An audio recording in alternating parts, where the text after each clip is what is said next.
계속해서 이야기해 왔지만 14장에서 17장까지 내용들은 굉장히 깨어지지 않은 구슬 같은 그런 느낌을 받는 장이라고 반복해서 얘기했습니다만 17장 역시 여러 가지 에피소드들도 구성되어 있지만은 이것이 어떤 한 실로 딱 끼워지기 어려운 그러한 내용들로 구성되어 있지요.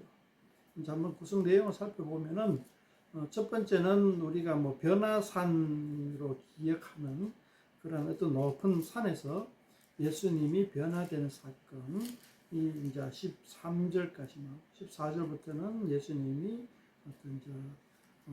어떤 병자를 귀신 들린 아이를 고쳐주는 이야기, 그리고 뒤에 가면 성전세를 내는 이야기, 이렇게 크게 세 문단 정도로서 이야기를 하고 있습니다. 이 세 문단을 한 실로 깨기가 상당히 어렵죠. 그 앞에 문단도 마찬가지고. 그래서 제가 계속해서 14장에서 17장까지를 계속해서 반복해서 계속 빠른 속도로 읽어봅니다만은 그럼에도 쉽게 한 실로 깨어지기가 않는 그런 장들이었습니다. 어려움이 떠오르는 것은 이겁니다. 예수님의 왕권, 예수님의 리더십, 물론 마태복음 전체가 예수님의 리더십에 관한 내용들입니다. 예수님의 리더십 아래에 있는 교회가 이제 마태복음 전체의 주제이기도 한데요. 그래서 예수님의 왕권에 대해서 마태복음 전체가 얘기를 하고 있지요. 그렇게 본다면은 14장부터 17장까지의 내용들도 예수님의 왕권에 대해서 이야기를 하고 있다고 하면은 틀린 말은 아닙니다만은 그렇다고 해서 그것이 우리가 14장에서 17장까지의 말씀들을 쭉 잘 시원하게 연결한다 이렇게 보기에는 조금 쉽지 않을 것 같아요. 오늘 17장에서 볼 때에 일단 한번 봅시다. 두서없이 얘기할게요. 10절에 한번 봅시다. 제자들이 물어 이르되 그러면 어찌하여 서기관들이 엘리야가 먼저 와야 하리까 하나이까. 11절에 엘리야가 과연 먼저 와서 모든 일을 회복하리라. 내가 너희가 말하노니 엘리야가 이미 와서 내 사람들이 알지 못하고 임의로 대우하였도다. 인자도 이와 같이 그들에게 고난을 받으리라. 이제 13절에 보면 그제서야 제자들이 예수께서 말씀하신 것이 세례 요한인 줄 깨달으니라. 이 세례 요한의 죽음이 14장에 나오죠. 그리고 14장에서부터 17장까지가 제가 이제 조금 실로 깨기가 힘들다 하는 그 장에서 이 세례 요한 이야기가 14장에 나오고 17장에서 세례 요한의 딱 엘리야에 대한 이미지 그걸 선명하게 보여줍니다. 17장에. 제가 전에 14장에 전에도 계속 이야기해 왔던 것과 마찬가지로 그것이 이제 현대 신학자들의 해석이 아니고 저의 해석이 아니고 바로 예수님의 해석이었습니다. 17장 방금 읽었던 그 내용들을 봐서 엘리야가 세례 요한이 엘리야의 모습을 띠고 왔다 하니까 엘리야가 메뚜기와 석청을 음식을 하고 가죽 옷을 입고 광야에 유리하는 게 엘리야의 코스프레다 이렇게 얘기했죠. 그 외에도 많은 거 오병이의 귀족은 엘리사의 코스프레 하긴 좀 그렇지만 그런 어떤 이미지를 떠오르게 하는 것, 이 모든 에피소드들이 예수님이 이 17장에 나오는 이 한마디 말씀으로 이렇게 해석이 가능해지는 거죠. 그러한 이미지화를 통하여서 예수님이 메시아로서 왔는 것을 증명한다는 것이죠. 보여준다는 것이죠. 자, 그럴 측면에서 이제 예수님이 그 메시아다라는 것을 다시 한번 세례 요한 엘리야와 같은 엘리야의 화신으로 온 세례 요한을 통하여서 예수님이 메시아로 오셨다는 것을 증명하고 있습니다. 마찬가지로 우리가 14장부터 쭉 봤을 때에 14장 33절에는 배에 있는 사람들이 물 위로 걸어오시는 예수님을 보고 진실로 하나님의 아들이다 이렇게 얘기하고 15장에서는 딸이 귀신 들린 가난한 여자가 딸이 고쳐짐을 보고 예수님에게 와서 다윗의 자손이여 라고 이야기합니다. 그리고 16장에 가서는 시몬 베드로가 주는 그리스도시요 살아계신 하나님의 아들이십니다 라고 신앙 고백합니다.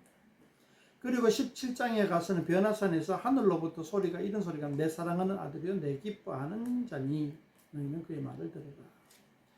이런 것들이 아까 처음 얘기한 것처럼 예수님의 왕권, 하나님 나라의 왕권에 대해서 한 장에 한 번씩 툭툭 던져주고 있죠.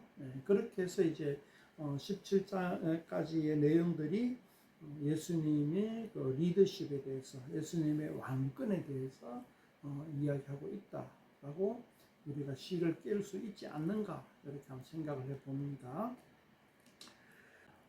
자, 그러면 17장에서 어떻게 예수님의 왕권에 대해서 이야기를 하고 있는가 한번 봅시다. 17장에서는 1절부터 8절까지는 변화산에서 예수님이 변형되는 모습들, 모세와 엘리야와 함께 서서 이야기하는 거.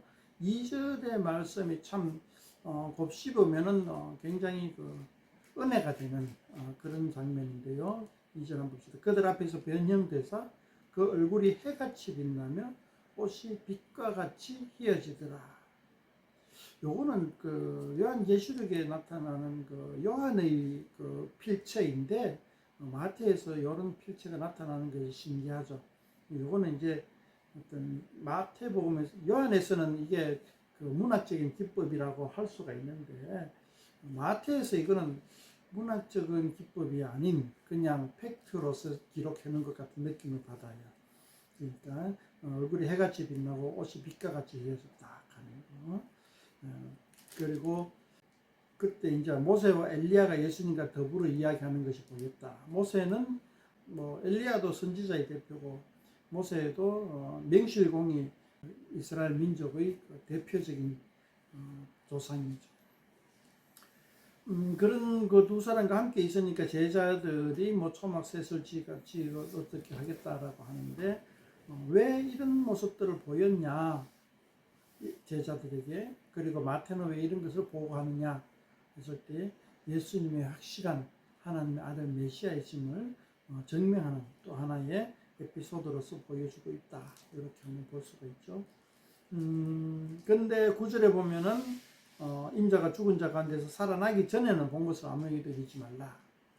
이 모든 것들이 딱 그 효과가 발휘하는 때가 언제 예수님이 부활하신 때라는 거죠. 죽고 부활하실 때에 이 모든 것이 의미가 있어지는 거죠.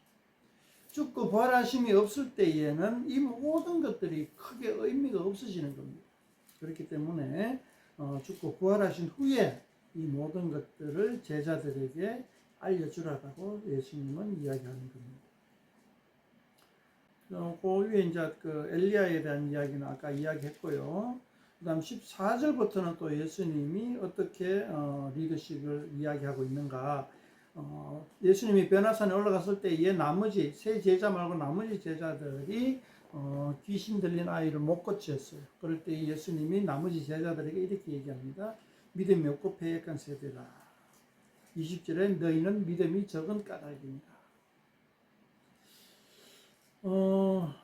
뭐 제자들의 믿음이 적은 까닭이다 이렇게 이제 이야기하고 예수님이 고치셨고 뭐 그런 것이 이제 예수님의 리더십을 나타낼 수도 있지만은 제자들의 어떤 그 뭐랄까 이미지들을 많이 예수님의 12제자의 이미지를 많이 깎아먹는 그런 어떤 느낌을 많이 받잖아요. 16장이니까 거기 보면 베드로가 천국의 열쇠를 받다가 그 다음에는 또 예수님의 십자가 사역을 부인하는 어떤 그런 장면을 통하여서 이미지가 많이 실추가 되죠. 제자들의 이미지가 실추되는 것과 예수님의 리더십이 올라가는 것과 어떤 뭐 그런 상관관계를 생각해 볼 수도 있지만은 이걸 통하여서 우리가 적용을 할 때에 어떻게 적용하느냐, 모든 영광과 모든 리더십은 예수님에게로만 귀속된다. 제가 신약 성경을 많이 읽고 또 교회에 대해서 많이 저는 이제 주로 교회론 쪽으로서 이제 관심을 가지고 성경을 많이 읽어보는데요. 교회 안에서 진정한 어떤 그 리더십을 가진 자는 없다. 진정한 리더십을 가진 자는 오직 예수님밖에 없다. 그런데 현실적인 교회에서는 그렇지가 않죠. 현실적인 교회에서는 이 목사님들이 리더십을 많이 가지고 있는 그런 모습들을 볼 수가 있어요.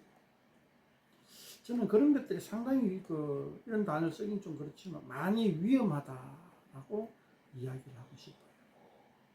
그것이 하나의 우상으로 발전되는 그런 모습들을 많이 보았고요. 목사가 우상화가 되어 있는 교회가, 우상화되어 있는 목사가 의외로 상당히 많아요. 그래서 예수님 앞에 상대적으로 우리 모든 성도들은 예수님의 12 제자까지도 리더십을, 왕권을 예수님에게로 귀속시켜야 한다. 그 외에는 아무도 것도 아니다.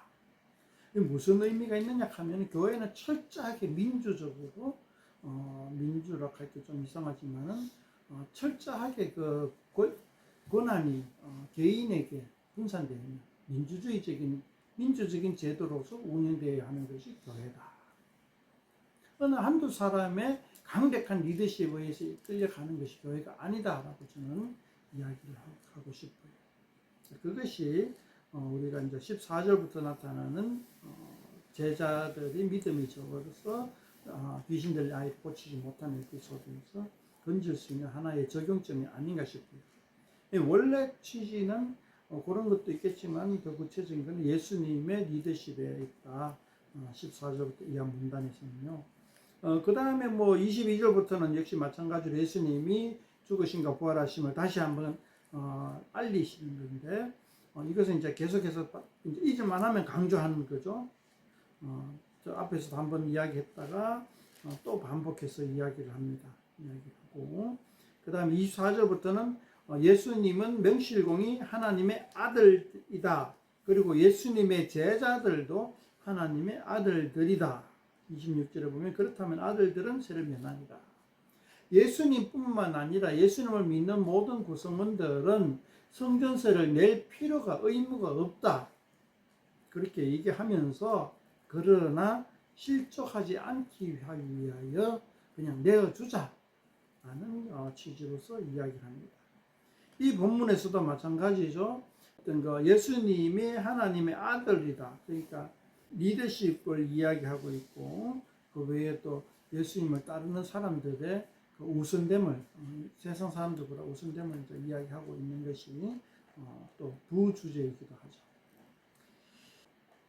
여러 가지 신학 서적을 읽어보면은 어떻게 해서 물고기가 한 세 개를 입에 물고 있느냐에 대한 설명으로 많은 장을 할애하는 책들을 상당히 많이 볼 수가 있어요. 그런 식으로 많은 책들이 엉뚱한 곳에 관심을 가지고 있는. 우리도 마찬가지죠. 우리도 가려워요. 물고기가 어떻게 해서 동전을 입에 물고 있을까에 대한 궁금증. 그것도 궁금증을 해결하기 위해서 열심히 연구하는 그런 여력의 반이라도 이 성경책이 무엇을 말하려고 하는가에 대해서 고민해보면 좋겠다라고 한번 제안을 해봅니다. 또 한 가지 이제 20절에 보면은 조금만 겨자씨만한 믿음이 있어도 이 산을 명하여 저기로 옮겨라 하는 거. 저는 이 구절을 보면서 노무현 대통령의 그 액자에 있는 그 우공이산이라고 하는 단어가 떠올라요. 산을 옮긴다 하는. 이것이 이제 저도 처음에는 문자적으로 한번 봤어요. 믿음이 있으면 산을 옮기래 뭐 명하면 옮겨질 져야 되지 않느냐 라는 식으로 이제 본문을 해석을 했는데 이게 우공이산과 마찬가지로 비유적인 표현이죠, 그죠? 뭐 있을 수는 있죠. 하나님 믿음이 강하면 그럴 수도 있긴 있는데 여기서 말하는 것은 그것이 아니죠. 그것이 아니고 어떤 그 믿음의 중요함과 어떤 그 믿음이 가진 힘 그것을 이야기하죠. 자, 노무현 대통령이 우홍이산이라고 딱 적었을 때에 토목공사를 이야기한 거 아니죠. 산은 무엇을 의미합니까? 어떤 큰 어떤 그 정치적인 이념일 수도 있고 어떤 큰 사회의 흐름일 수도 있죠.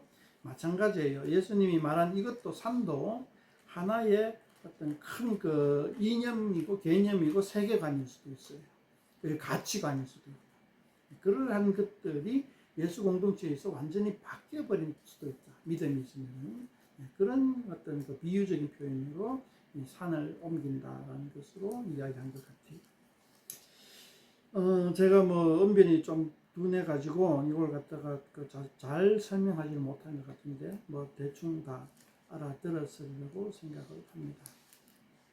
이렇게 해서 이제 오늘 17장 대충 설명을 했죠. 제가 아는 바만큼 설명을 했고 14장에서 17장에 어떤 그 난해한 모습들을 좀 살펴봤습니다. 다시 한번 요약하면은 세례 요한의 죽음으로부터 시작된 14장에서 시작되어서 변화선에서 내 사랑하는 아들이여 내 기뻐하는 자라 하는 에피소드인 17장까지의 내막들. 그렇게 해서 예수님이 세례 요한은 엘리야로 왔고 예수님은 메시아로 왔다라는 것에 대한 장대한 내용들이 마무리가 된 것 같습니다. 좀 설명이 부족한 거 죄송하게 생각합니다. 좀 이렇게 하고 싶은 말씀이나 의문사항이나 토론하고 싶은 게 있으면 이야기하고 맺겠습니다. 과연 그 하나님 나라의 어떻게 그 안에서 온전한 나라의 구성 요소들을 갖다가 우리 공동체가 갖춰 나갈 수 있을까에 대해서 고민하는 거죠. 그러니까 이 마태복음에서 이야기하는 하나님의 나라, 우리가 산상수훈에서 이야기하는 거기에서 말하는 하나님의 나라, 그리고 18장에서부터 나오는 천국에서는 누가 크니까, 그러니까 천국에서의 어떤 그 가치관, 누가 크니까, 그러니까 천국에서 누가 큰 인물입니까 하는 것은 이제 천국에 대한 이미지잖아요. 그런 이미지들이 마태복음에서 그리고 있는 이미지들, 그리고 예수님이 머릿속에 그리고 있는 이미지들, 그러한 것들을 우리가 같이 공유하고 그런 것을 추구하고 이루어내기 위하여서 우리가 고군분투하는 그런 것들이 예수님의 제자가 아닌가. 우리는 믿음이 크면은 뭐 어떤 뭐 초자연적인 현상이 일어나느냐, 뭐 병자가 고치고 뭐 이런 어떤 위대한 일들이 일어나느냐에 대해서 관심이 많은데 예수님은 하나님 나라의 건설에 관심이 많다는 거예요. 하나님 나라의 건설에. 예수님이 십자가에 못 박혀 죽으시고 부활하시고 난 다음에 40일 동안 부활하신 몸으로 제자들에게 40일 동안 압축적으로 교육한 것이 하나님 나라에 관한 일들이다.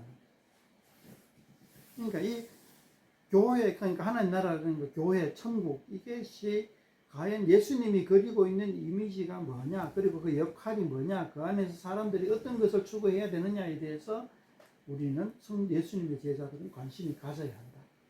근데 제가 볼 때 오늘날 아무도 관심이 없어. 그냥 기존 교회의 이미지를 가지고 그것을 어떤 뭐 거기에 대한 아무런 그 의구심이 들지가 않아. 십자가, 빨간 십자가 있고 주일날 되면 예배드리고 오후에 되면 오후 예배드리고 수요일 되면 수요 예배드리고 새벽엔 새벽기도 드리고 목사님 있고 장로님 있고 집사님 권사님 있고 뭐 가서 병 걸면은 목사님 기도해 주세요 하고 어떤 그러한 어떤 그 기독교 문화에 대해서 아무런 의문이 없단 말이지.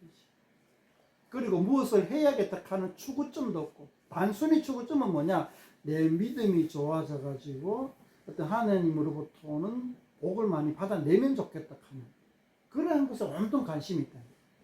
그러나 예수님은 마태복음에서도 이야기하고 있지만 우리의 관심은 이 교회가 어떻게 하나님 나라의 법을 잘 지켜내고 하나님 나라의 법을 잘 지켜서 하나님께 영광을 돌릴 수 있을 거에 대해서 관심을 가져달라는 거죠. 교회를 어떻게 꾸며나갈까? 그걸 관심을 가져요. 교회를 어떻게 이루어낼까? 근데 우리는 교회를 이루어낼까를 관심이 전혀 교회가 어찌되는지 아무 상관이 없어요. 우리나라의 교회 다니는 기독교인의 90% 이상은 교회에 대해서 불만이 많아. 그리고 불만이 심한 사람은 교회에서 나와. 그것이 지속되면 교회를 떠나. 신앙도 희미해져. 그런데 하나님, 예수님은 교회를 이루어라거든. 하나님 나라를 이루어라 아까라죠. 그런데 기존 교회에 대한 이미지에서 실망한 나머지 예수님의 지상면 교회를 갖다 이루는 것에 대해서 아무 생각이 없어졌더라고요. 굉장히 안타까운 일이고, 그것에 대해서 저는 이제 다시 한번 환기시키고 싶은 마음이 드는 거죠. 산을 옮겨라 하는 게 그거죠. 이 세상에 대한 가치관을 버리고 바리새인과 사두개인의 누룩을 조심하고 하나님 나라를 이루어내라. 교회에 실망하면 교회를 떠나지 말고 그 실망한 그 내용을 개선하고 극복하고 이겨내고 할 수 있도록 노력을 해라는 거죠. 교회에 대해서 포기하고 교회를 외면하고 이상을 잃어버리지 말고 우리의 이상은 교회를 이상적으로 만드는 것이다. 우리의 삶의 목표는 1차적인.